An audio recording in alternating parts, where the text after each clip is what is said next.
ইবলিস সেদিন আল্লাহকে কি বলেছিলেন, আল্লাহ সে কথায় তুলে ধরলেন।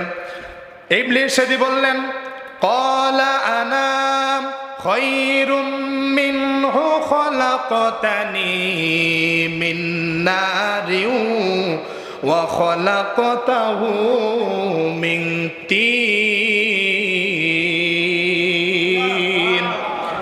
সেদিন ইবলিস আল্লাহকে ডাক দিয়ে বলল, ও আল্লাহ, তুমি তো জানো আনা খায়রুম মিনহু খলাকতানি মিন নার, তুমি তো অবশ্যই জানো তুমি আমাকে সৃষ্টি করেছো আগুন দিয়ে।